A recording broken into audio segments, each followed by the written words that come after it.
Think you know everything about the Smothers Brothers? Before their legendary variety show, Tom and Dick starred in a forgotten fantasy sitcom where Tom played a dead brother returned as a bumbling apprentice angel. From career-destroying ulcers to future Brady Bunch stars making their debuts, this black and white curiosity holds bizarre secrets that even die-hard fans never knew existed. Fact 1. CBS's last black and white sitcom. If you've ever wondered which show closed the door on black and white television at CBS, the answer might surprise you. The Smothers Brothers show holds a unique place in broadcasting history as the very last sitcom that CBS filmed entirely in black and white, making it a true relic of a vanishing era. The show premiered in September of 1965 and ran through April of 1966, airing on Friday nights at 9:30 in the evening Eastern Time. While color television was rapidly becoming the industry standard by the mid-1960s, this fantasy sitcom about an angel trying to earn his wings remained stubbornly monochrome throughout its entire 32-episode run. The timing couldn't have been more symbolic because shortly after the show's final telecast, in April of 1966, CBS made the complete transition to color broadcasting across all of its primetime programming. This meant that the Smothers Brothers show became an unintentional time capsule, representing the absolute end of an era when black and white television was still acceptable for new productions. By the time the brothers returned to CBS just 1 year later with their groundbreaking variety show, The Smothers Brothers Comedy Hour, the world had moved on and everything was broadcast in living color. Fact 2. Tom played his own ghost. The premise of the Smothers Brothers show was stranger than most viewers today would ever imagine. Unlike their later variety show, where they played themselves as folk-singing comedians, this sitcom cast the brothers in a truly bizarre supernatural scenario that turned the concept of family reunions on its head.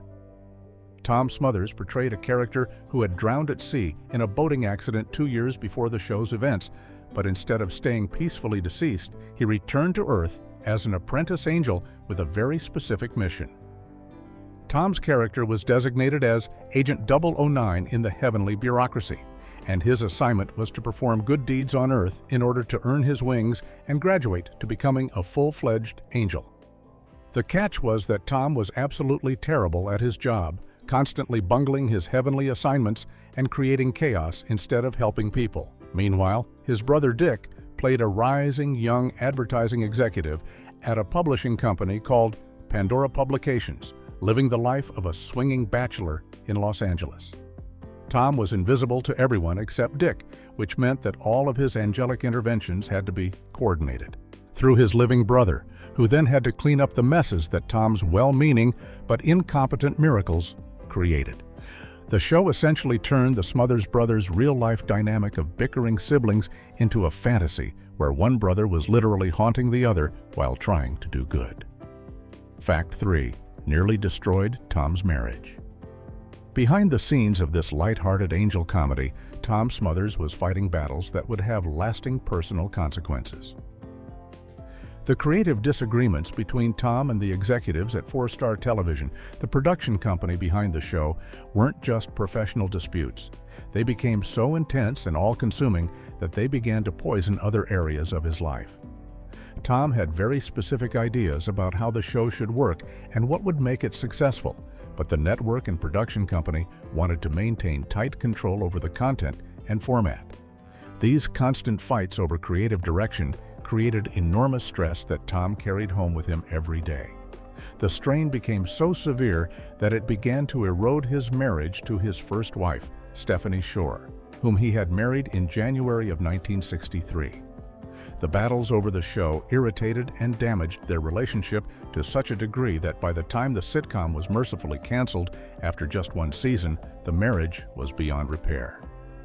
Tom and Stephanie divorced in March of 1967, just 1 year after the show ended.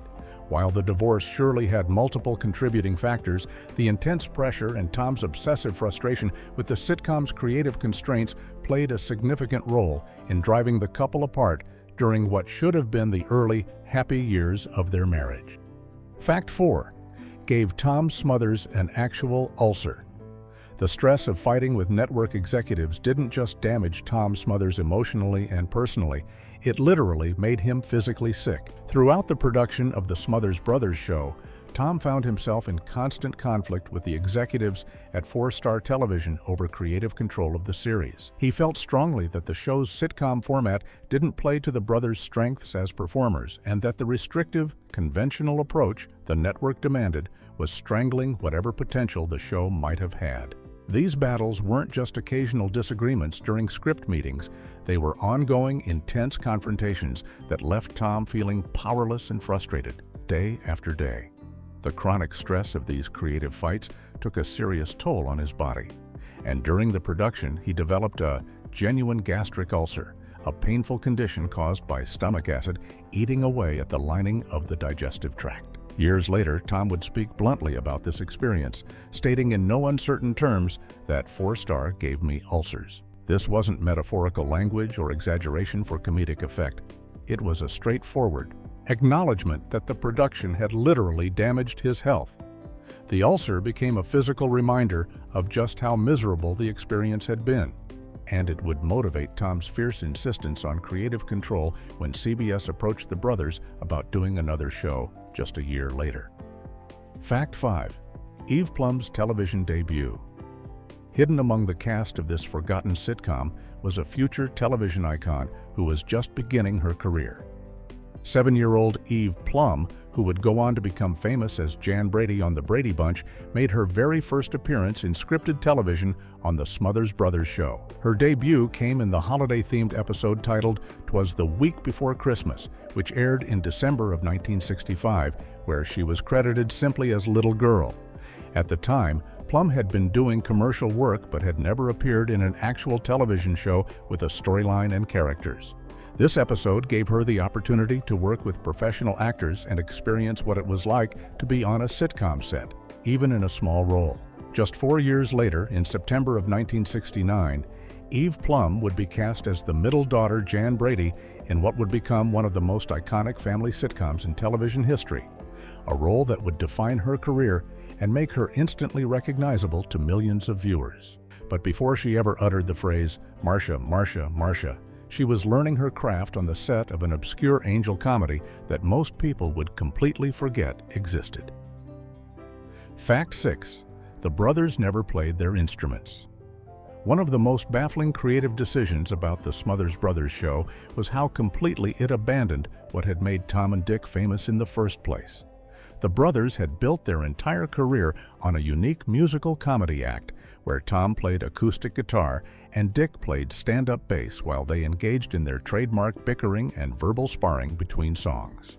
Their comedy albums had been successful precisely because they blended music and humor in a way that showcased both talents simultaneously. However, throughout the show's entire run of 32 episodes, the brothers almost never touched their instruments. The sitcom format apparently had no room for the musical elements that audiences associated with the Smothers Brothers, instead forcing them into a purely acting-based comedy that didn't really fit their established strengths as performers. There was exactly one exception to this bizarre rule. During the Christmas episode titled "'Twas the Week Before Christmas," the brothers actually sang the show's theme song while playing their instruments, giving viewers a brief glimpse of what had made them popular in the first place. This creative choice frustrated Tom immensely, and he later cited it as one of the major reasons the show didn't work. By stripping away the music that was central to their identity, the sitcom essentially asked the Smothers Brothers to be something they weren't, and both the show and the brothers suffered for it. Fact 7. Mrs. Drysdale, played another snooty wife television in the mid-1960s, loved to typecast its character actors, and Harriet McGibbon was living proof of that trend. While the Smothers Brothers show aired on CBS on Friday nights, viewers who tuned in to CBS on Wednesday nights were seeing McGibbon in a very different but strangely similar role. She was simultaneously appearing as Mrs. Margaret Drysdale on the Beverly Hillbillies, where she played the insufferably snobbish, blue-blooded Bostonian wife of the banker next door to the Clampett family. McGibbon had essentially made a career out of portraying upper-class snobs who looked down their noses at everyone around them, and the Smothers Brothers sitcom gave her another opportunity to do exactly that. On this show, she played Mrs. Harriet Costello, the wife of Dick Smothers' boss at the publishing company, filling essentially the same character type, a wealthy, pretentious woman who represented old money and social superiority. It must have been quite a busy schedule for McGibbon, bouncing between two CBS sitcoms, playing two different but spiritually identical snooty society wives. The fact that both shows were on the same network at the same time meant that viewers who watched both programs got to see her playing virtually the same character twice a week, just with different names and slightly different storylines. Fact 8. Roland Winter's minimal appearance. When you look at the opening credits of the Smothers Brothers show, veteran character actor Roland Winters appears prominently as a main cast member, playing Leonard J. Costello, Dick's boss at Pandora Publications. Winters was a recognizable face to audiences of the era, having played Detective Charlie Chan in 6 films for Monogram Pictures from 1947 to 1949, and his name carried some weight as a reliable supporting actor. However, anyone watching through the entire series would notice something odd about his supposed starring role. Despite being billed as a regular cast member, Winters appeared in fewer than 1/3 of the show's 32 episodes, making him more of an occasional guest star than a true ensemble player. Some episodes have been documented with his presence, but many went by without Leonard J. Costello appearing at all.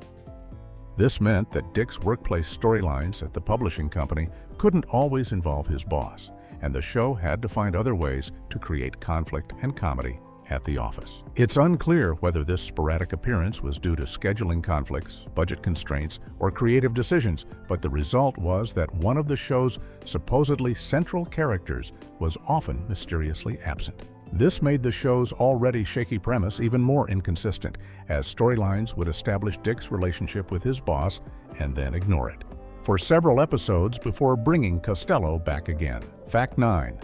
Named after their comedy album. The production company behind the Smothers Brothers show carried a name that was deeply meaningful to the brothers and their fans, even if most viewers never paid attention to the company credits that flashed by at the end of each episode. The show was produced by 4 Star Television in association with a company called Nave Productions, and that second name was far from random. Nave Productions was the brothers' own production company, and they had named it after one of Tom Smothers' signature catchphrases that had become beloved by their audience.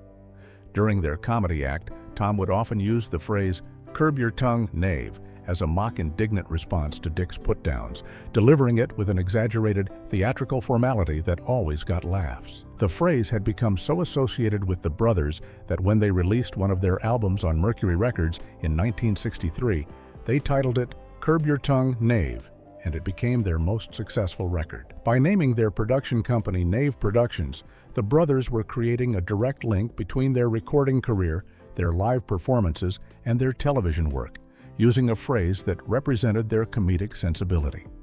It was a small detail that most people never noticed, but it showed the brothers trying to maintain some connection to their actual identity, even as the network forced them into a sitcom format that didn't really suit them.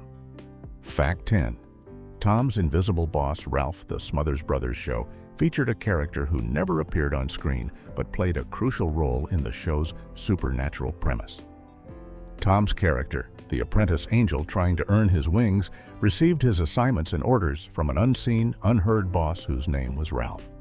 The character was never visible to the audience and never spoke, yet Tom would reference Ralph constantly, taking orders from this mysterious figure in the heavenly bureaucracy who apparently oversaw the good deeds that apprentice angels were supposed to perform on Earth. On the surface, the name Ralph seemed like an odd, almost mundane choice for an angelic supervisor. It was the kind of name you'd expect for a regular guy, not a celestial being. However, there may have been more thought behind the choice than first appears. The name Ralph is often used as a shortened form of Raphael, and Raphael is the name of one of the archangels mentioned in various religious texts, particularly in the Book of Tobit, where he serves as a guide and healer. By naming Tom's boss Ralph, the writers may have been making a subtle biblical reference that added a layer of religious gravitas to what was otherwise a pretty silly premise about a bumbling angel. Whether viewers of the time caught this potential reference or just accepted Ralph as a funny name for an invisible angel boss is unclear, but either way, it added to the show's quirky approach to heavenly hierarchies. Fact 11. First major acting role for both brothers. Before the Smothers Brothers show put them in a sitcom, Tom and Dick Smothers were primarily known as a musical comedy act who performed in nightclubs and on variety shows, not as actors in scripted television. They had built successful careers as folk-singing comedians, releasing popular albums and making guest appearances on shows like The Jack Paar Show and The Judy Garland Show. But these were performances where they essentially played themselves and did their act. Their only previous experience with scripted television acting had come in 1964, when they appeared in a single episode of the detective series Burke's Law, titled Who Killed the Richest Man in the World. In that episode, they played two compulsive hoarders, performing in what was essentially a comedic cameo role. The episode allowed them to show they could handle scripted dialogue and play characters other than themselves, but it was just one appearance in someone else's show. The Smothers Brothers show, therefore, represented a massive leap for both of them. Suddenly, they were the stars of their own sitcom, required to carry 32 episodes with character arcs, story development, and sustained acting performances, rather than just doing their stand-up routine. This was their first time being responsible for a weekly television series where they had to inhabit specific characters and maintain those characters across multiple episodes. It was a significant challenge, and one that neither brother felt they had fully met by the time the show was canceled. Fact 12. Resurfaced on Nick at Night. The Smothers Brothers show seemed destined to be forgotten completely after its cancellation in 1966. It had only lasted one season. It was overshadowed by the brothers' much more successful and controversial variety show that came later, and for 2 decades it essentially vanished from public consciousness. However, in May of 1986, 20 years after the show had been canceled, something unexpected happened. The classic television network Nick at Night, which had launched just a year earlier, decided to add the Smothers Brothers show to its lineup of vintage sitcom reruns. This was a highly unusual choice because Nick at Night typically focused on shows that had been successful and memorable, programs that viewers had nostalgic feelings about and wanted to revisit. The Smothers Brothers show didn't really fit that profile. It had been a failure that most people didn't remember or had never seen in the first place. Despite this, Nick at Night kept the show in rotation from May of 1986 all the way through March of 1989, giving this obscure one-season sitcom a second life, and introducing it to a new generation of viewers who had probably never heard of it before. Some fans have speculated that the ongoing popularity of Tom and Dick Smothers was enough to justify including their failed sitcom, or that Nick at Night needed content to fill time slots, and this show was available. Whatever the reason, it remains one of the stranger programming decisions in Nick at Night's history. Fact 13. Their father died and we would too. The ship behind the comedy that Tom and Dick Smothers brought to television was a deeply tragic family history that shaped their lives and would later influence their political activism. The brothers' father, Major Thomas Boleyn Smothers Jr., was a West Point graduate and a United States Army officer who was stationed in the Philippines when World War II broke out. After the Japanese invasion, Major Smothers was captured and became a prisoner of war. He survived the horrific Bataan Death March in 1942, where thousands of American and Filipino prisoners died from beatings, starvation, and exhaustion as Japanese forces marched them to prison camps. Major Smothers then endured nearly 3 years in brutal prisoner of war camps, first at Cabanatuan in the Philippines and later in Japan. In December of 1944, he was among over 1,600 prisoners packed onto a ship called the Oryoku Maru to be transported to Japan. The ship was bombed and sank, but Major Smothers survived. He was eventually moved to Fukuoka prisoner of war camps in Japan. In April of 1945, as the war was nearing its end, Major Smothers was being transported from Japan to Korea when Allied pilots, not knowing the ship carried American prisoners, mistakenly bombed it. Major Smothers died from this friendly fire on April 26, 1945, just days before Germany's surrender and months before Japan's. He was buried at sea. Tom was 8 years old and Dick was 6 when they lost their father to this tragic irony. This experience would profoundly affect both brothers and help explain their passionate opposition to the Vietnam War years later. Fact 14. Sponsored by cigarettes and hair products. Like most television shows of the 1960s, the Smothers Brothers show was brought to viewers by sponsors whose products were advertised during the commercial breaks, and the combination of sponsors for this particular show was typical of the era, but would seem bizarre by today's standards. The wholesome family sitcom about an angel trying to do good deeds and earn his wings was co-sponsored by two very different companies. The first was Alberto Culver, which promoted its VO5 hairdressing products during the show's commercial breaks. This made a certain amount of sense, as hair care products were standard advertisers for entertainment programming aimed at general audiences. The second sponsor, however, was American Tobacco, which used the show to advertise Tareyton cigarettes. This meant that a comedy about a celestial being trying to perform good deeds was being funded in part by a product that we now know causes cancer, heart disease, and numerous other serious health problems.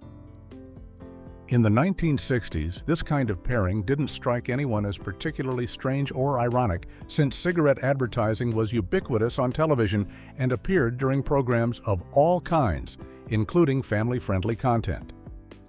It wasn't until 1971 that cigarette advertising was banned from American television entirely. But looking back, there's something darkly funny about a show featuring an angel being sponsored by a product that contributes to millions of deaths, a contradiction that perfectly captures the strange values and blind spots of mid-20th century America. Fact 15. Directly inspired, their controversial comeback. The failure of the Smothers Brothers show turned out to be one of the most important experiences in Tom and Dick Smothers' careers. Not because the show was good, but because it taught Tom exactly what he needed to fight for next time. Tom's misery during the production, the creative battles that gave him an ulcer and contributed to the end of his marriage, and the frustration of watching the network strip away everything that made the brothers unique, left him with a fierce determination. When CBS approached the brothers just 1 year later about doing another show, Tom made it absolutely clear that things would have to be different this time. He insisted on genuine creative control, the ability to hire and fire people, and the freedom to actually do material that reflected their sensibilities rather than following a conventional sitcom formula. CBS agreed to these demands, and the result was the Smothers Brothers Comedy Hour, which premiered in February of 1967. This variety show gave the brothers a platform to actually be themselves, to perform their music, to bring in cutting-edge comedians and writers like Steve Martin and Rob Reiner, and most importantly, to engage with the political and social issues of the Vietnam War era in ways that had never been seen on network television before. The show became groundbreaking, controversial, and hugely influential, helping to launch Saturday Night Live and every political comedy show that followed. But it also got them fired by CBS in 1969 for being too rebellious. None of that would have happened if Tom hadn't learned from the disaster of their first sitcom that creative control was worth fighting for, even if it meant losing everything.